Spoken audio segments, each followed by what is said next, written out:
बिस्मिल्लाहिर्रहमानिर्रहीम। Dear students, आज का जो हमारे पास टॉपिक है वो है यील्ड। ये हमने फर्स्ट ईयर की केमिस्ट्री स्टार्ट की है। फर्स्ट ईयर की केमिस्ट्री में हमारे पास चैप्टर नंबर फर्स्ट जो स्टोइकोमेट्री है उसमें हमारे पास ये टॉपिक है। उस टॉपिक का नाम है यील्ड।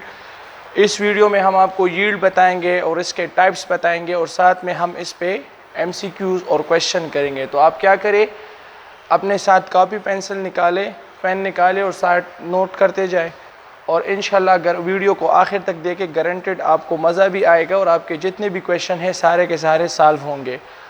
और आप इन जहाँ से भी आप क्वेश्चन उठाएं, आपके सारे के सारे क्वेश्चन वीडियो को आखिर तक देखने के बाद ऐसे आपके सारे क्वेश्चन सॉल्व होंगे। तो चलिए हम स्टार्ट करते हैं यील्ड।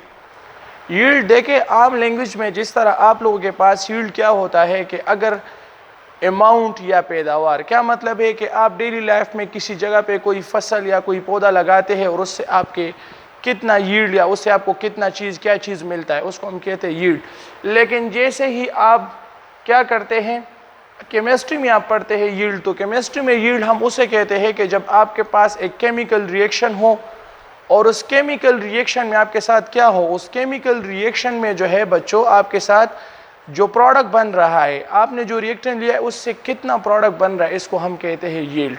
क्या मतलब है इसका कि the yield of the chemical reaction is the amount of product. आप क्या करें, आप अमाउंट ऑफ प्रोडक्ट चेक करें किस चीज़ में, एक केमिकल रिएक्शन में। सही है। तो आपने सपोज आपने जो गिवन अमाउंट ऑफ रिएक्टेंट लिया है और उससे आप चेक करें कि कितना प्रोडक्ट बन रहा है, अमाउंट ऑफ प्रोडक्ट कितना है या अमाउंट ऑफ प्रोडक्ट कितना बन रहा है एक केमिकल रिएक्शन में, उसको हम क्या कहते हैं, यील्ड। ये तो इसकी सिंपल डिफिनीशन हो गई। डिफिनीशन क्या है कि the yield of a chemical reaction is the amount of product that is produce from a given amount of reactants. इसके हमारे पास यील्ड के हमारे पास बच्चों 3 टाइप्स है। इस वीडियो में हम आपको 2 टाइप एक्सप्लेन करेंगे और उस पर फिर न्यूमेरिकल करेंगे और उसी के बाद फिर हम आपको परसेंट यील्ड और उस पर न्यूमेरिकल करेंगे, MCQs करेंगे। तो देखिए, theoretical yield type number 1, type number 2 actual yield and percent yield. हम 1 बाय 1 को एक्सप्लेन करते हैं। 1 बाय 1 को हम एक्सप्लेन कैसे करेंगे, देखें आपके पास थ्योरेटिकल यील्ड। तो थ्योरेटिकल यील्ड क्या होता है कि जब आप किसी केमिकल रिएक्शन को पढ़े और बैलेंस केमिकल इक्वेशन की मदद से पढ़े और एक थ्योरी की बेस पे पढ़े, उसको हम कहते हैं थ्योरेटिकल यील्ड। क्या मतलब है कि आप उसमें कोई एक्सपेरिमेंटल काम या ऐसे ना करें और उसे आप एक थ्योरी की मदद से आप क्या करें, आप ये बताएं कि हमारे पास जो है इतना यील्ड बन रहा है, या एक थ्योरी की मदद से या एक बैलेंस केमिकल इक्वेशन की मदद से आप कोई यील्ड फाइंड करें, उसको हम कौन सा कहते हैं, थ्योरेटिकल यील्ड। तो चले डिफिनीशन पे आते हैं। क्या है कि the amount of all the product calculated on the basis of balanced chemical equation is called theoretical yield। कि जब आप किसी प्रोडक्ट की अमाउंट फाइंड करते हैं और उसकी किसकी मदद से, बैलेंस केमिकल इक्वेशन की मदद से, उसको हम क्या कहते हैं, थ्योरेटिकल यील्ड। इसी तरह जो सेकंड टाइप है हमारे पास है वो है एक्चुअल यील्ड। तो एक्चुअल यील्ड क्या होता है, देखो बच्चों, एक्चुअल यील्ड ये हमारे पास होता है कि जो आपके पास थ्योरेटिकल नहीं होता बल्कि जिसको हम एक्सपेरिमेंटली करते हैं कि लैब में आप क्या हो जाए, खड़े हो जाए और 2 केमिकल्स ले और उसको एज अ रिएक्टेंट कंसिडर करें और उसका रिएक्शन करने के बाद उससे जो प्रोडक्ट बने आप खुद परफॉर्म करें, उसको हम कौन सा यील्ड कहते हैं, उसको हम एक्चुअल यील्ड, और इसका जो दूसरा नाम है वो एक्सपेरिमेंटल यील्ड है। सही है। तो देखिए इसकी डिफिनीशन क्या है कि the actual yield is the amount of product that is actually produce during a chemical reaction by performing an experiment. क्या है कि जब आपके पास कोई केमिकल रिएक्शन हो और उस केमिकल रिएक्शन को आप खुद परफॉर्म करें और जो आप खुद केमिकल रिएक्शन परफॉर्म कर रहे हैं और उसी से आप प्रोडक्ट के अमाउंट को बाहर निकालें, रिएक्टेंट की मदद से आप प्रोडक्ट के अमाउंट को बाहर निकालें, तो इसको हम क्या कहते हैं, एक्चुअल यील्ड। क्या मतलब है कि जब आप कोई रिएक्शन खुद करें, लैब में परफॉर्म करें और उससे आप रिजल्ट निकालें, उससे जो आप यील्ड निकाल रहे हैं, तो उसको हम क्या कहते हैं, उसको हम एक्चुअल यील्ड। ये तो आपके इसके सिंपल से डिफिनीशन हो गए और टाइप्स हो गए। आप क्या करें, जल्दी से सबसे पहले इसका एक स्क्रीनशॉट ले ले, शाबाश। 1 2 3 अच्छा बच्चों, तो आपने स्क्रीनशॉट ले लिया है। अभी देखें, ये बात आप अपने जहन में डालें।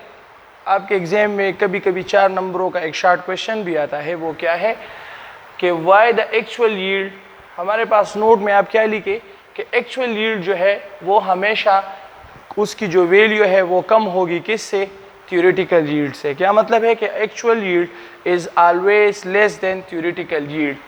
तो आपसे एक क्वेश्चन में अक्सर पेपर में ये क्वेश्चन भी आता है, ये पूछते हैं कि why the actual yield is always less than theoretical yield. तो इसके रीज़न आप क्या लिखोगे, ये 4 पॉइंट आप लिखोगे। और भी है लेकिन जो मेन पॉइंट है वो ये 4 है। क्या है कि देखें, सबसे पहले आपके पास क्या होता है कि जब आप रिएक्टेंट और प्रोडक्ट, जो आप रिएक्टेंट है और उससे प्रोडक्ट बना रहे हो, तो अगर हो सकता है कि इसके दरमियान रिवर्सिबिलिटी आ जाए। क्या मतलब है कि आपके पास जो रिएक्शन है वो कंप्लीट ना हो जाए।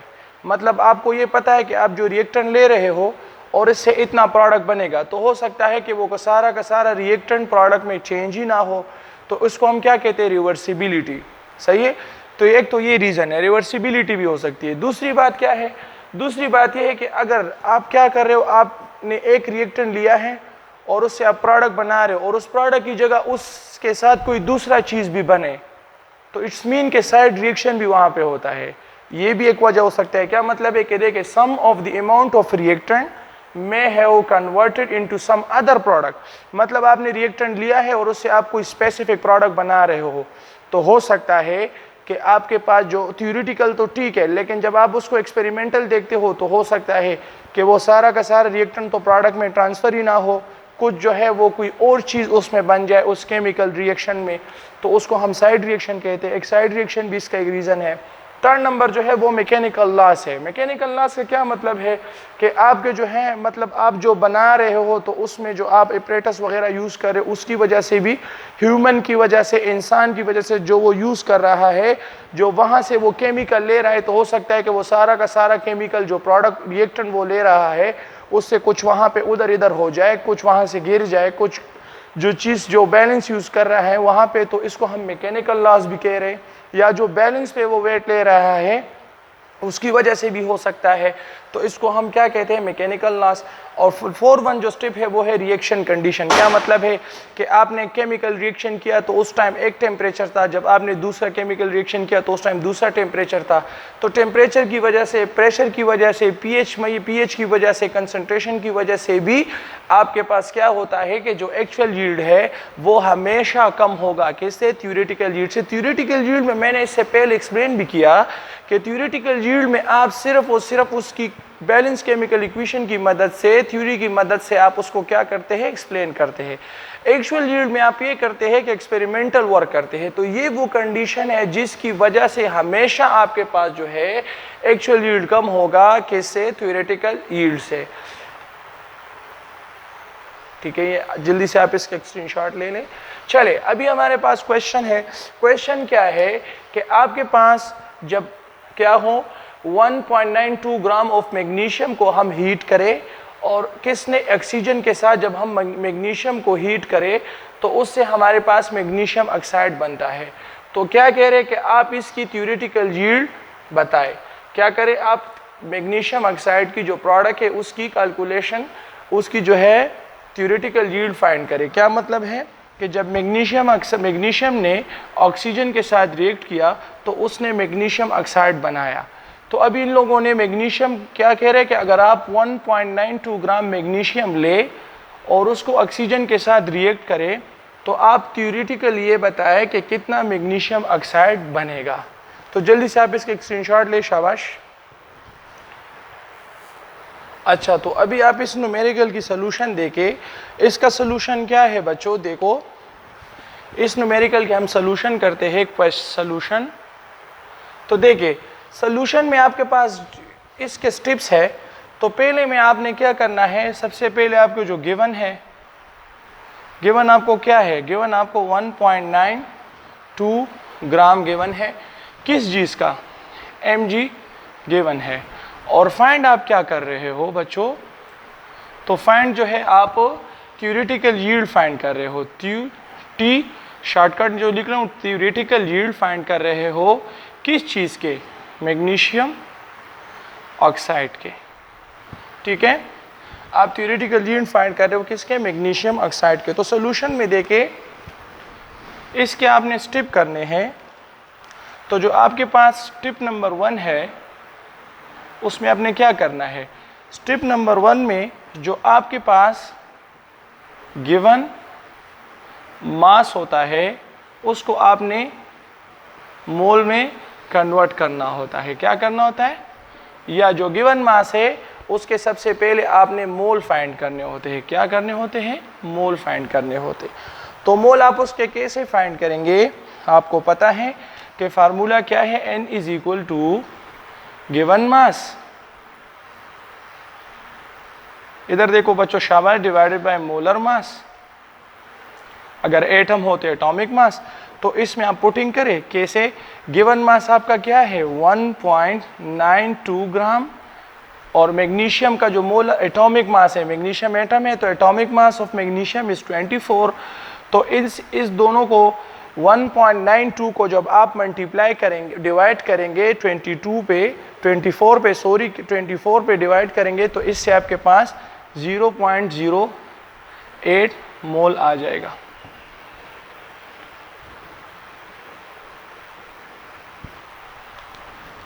ग्राम ग्राम कैंसल, तो इससे आपके पास ये आ गए। तो स्टेप नंबर 1 में आपने क्या किया?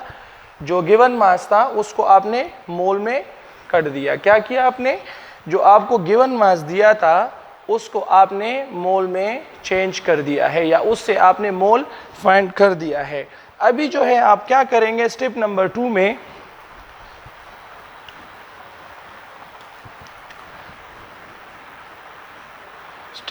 आप क्या करेंगे?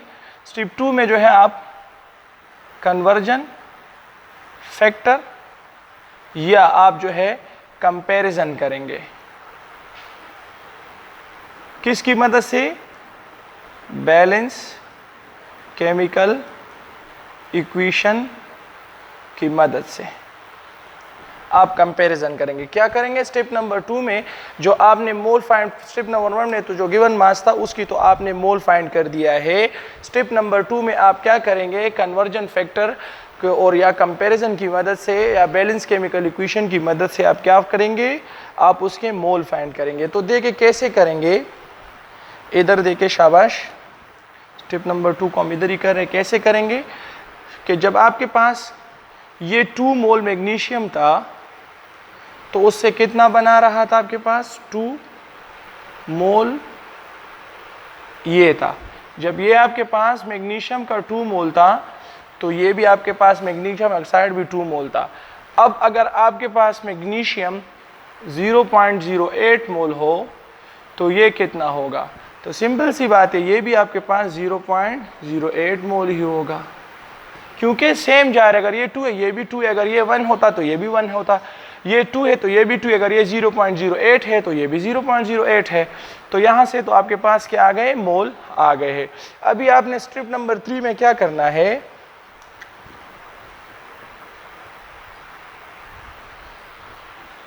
आपने थ्योरेटिकल यील्ड फाइंड करना है। स्टेप नंबर 3 में आपने थ्योरेटिकल यील्ड फाइंड करना है। थ्योरेटिकल यील्ड का जो फार्मूला है वो क्या है कि T theoretical yield is equal to number of mole multiply by molar mass. याद रखे, नंबर ऑफ मोल तो आपने फाइंड कर दिए हैं। आपके पास नंबर ऑफ मोल क्या है? 0.08 मल्टीप्लाई बाय मोलर मास। आपने किसका पुट करना है? मोलर मास आपने उस चीज का पुट करना है जिसके आप थ्योरेटिकल यील्ड फाइंड कर रहे हो। तो हम यहाँ पे थ्योरेटिकल यील्ड मैग्नीशियम ऑक्साइड का फाइंड कर रहे हैं। तो मैग्नीशियम ऑक्साइड का मोलर मास क्या है कि 24 एटॉमिक मास मैग्नीशियम का है और 16 ये है कि जब आप दोनों को प्लस करोगे तो इससे आपके पास क्या आ जाएगा? 14 ग्राम पर मोल। तो इन दोनों को आपस में मल्टीप्लाई करने से 0.08 मल्टीप्लाई बाय 40, इन दोनों को मल्टीप्लाई करने से आपके पास 3.2 ग्राम आ जाएगा। तो ये आपके पास क्या है? थ्योरेटिकल यील्ड 3.2 ग्राम। तो देखिए आपने क्या किया, आपको न्यूमेरिकल दिया, क्वेश्चन दिया था, उसमें आपको मैग्नीशियम के ग्राम दिए थे और आपको कह रहे थे कि प्रोडक्ट में जो मैग्नीशियम ऑक्साइड मौजूद है उसकी आप थ्योरेटिकल यील्ड फाइंड करें। तो इसको आपने कैसे फाइंड किया? स्टेप नंबर 1 में आपको जो गिवन मास था उसके आपने मोल फाइंड कर दिए। स्टेप नंबर 2 ने आपने उस पर कन्वर्जन फैक्टर अप्लाई किया या कंपैरिजन किया, उसका बैलेंस केमिकल इक्वेशन जो था उसके मदद से आपने कंपैरिजन किया, उससे आपने क्या किया, उससे आपने मोल निकाले। स्टेप नंबर 3 में आपने थ्योरेटिकल यील्ड उसका फाइंड किया। कैसे फाइंड किया? नंबर ऑफ मोल जो आपने यहाँ पे फाइंड किए उसको मल्टीप्लाई किया मोलर मास। ये मोलर मास किसका होगा? बार बार कह रहा हूँ, जिस चीज़ का आप क्या फाइंड कर रहे हो, जिस चीज़ का आप थ्योरेटिकल यील्ड फाइंड कर रहे हो, यहाँ पे आपने उस चीज़ का मोलर मास पुट करना है। तो चले शाबाश, जल्दी से आप इसके स्क्रीनशॉट ले लें। 1 2 3। ओके बच्चों, तो ये आपके पास होल डिस्कशन था कि आप कैसे जो है इसमें हमने आपको यील्ड पे 2 टाइप एक्सप्लेन किए। क्या क्या एक्सप्लेन किया? एक्चुअल यील्ड, थ्योरेटिकल, पहले यील्ड एक्सप्लेन किया, फिर actual yield explain, theoretical yield explain किया, फिर एक्चुअल यील्ड एक्सप्लेन किया। उसके बाद हमने आपको वो बताया कि एक्चुअल यील्ड क्यों थ्योरेटिकल यील्ड से कम होगा, ये इसकी भी हमने रीज़न बता दी। उसके बाद हमने थ्योरेटिकल यील्ड पे आपको क्या किया, एक एग्जांपल जो है, एक एमसीक्यूज, एक क्वेश्चन उस पर सॉल्व कर दिया है कि जब आपको आपसे कोई पूछे कि रिएक्टेंट या प्रोडक्ट के थ्योरेटिकल यील्ड बता दे तो आप उसको कैसे फाइंड करेंगे। तो ये वो मेथड था जो हमने आपको समझा दिया है। इंशाल्लाह इसके बाद जो हम नेक्स्ट है, इस पे हम नेक्स्ट वीडियो में हमारे पास जो इसका 3rd नंबर पार्ट रह गया है, परसेंट यील्ड। परसेंट यील्ड को हम क्या करेंगे, परसेंट यील्ड को हम एक्सप्लेन करेंगे और साथ पे उसमें हम एमसीक्यूज भी करेंगे और क्वेश्चन भी करेंगे। अच्छा, अभी जो मैंने एक्सप्लेन किया, आप जो है आप इंशाल्लाह उम्मीद है आप सबको इस वीडियो की बहुत समझ आ गई होगी और इस पर आप समझ गए भी होंगे। गारंटेड आपको कह रहा हूँ, आप जिधर से भी क्वेश्चन हो, चाहे कहाँ से भी उठाए, जिस किस्म के भी क्वेश्चंस हो, तो आप इंशाल्लाह इस वीडियो को देखने के बाद आप उसको सॉल्व कर पाओगे। जो भी एमसीक्यूज हो आप इसको सॉल्व करवाओगे। तो थैंक्स, और अगर कोई क्वेश्चन है तो आप कमेंट बॉक्स में पूछें। Thanks for watching my channel and thanks for watching my video. और अगर वीडियो पसंद आई है तो लाइक भी करें, शेयर भी करें और चैनल को मस्ट सब्सक्राइब करें।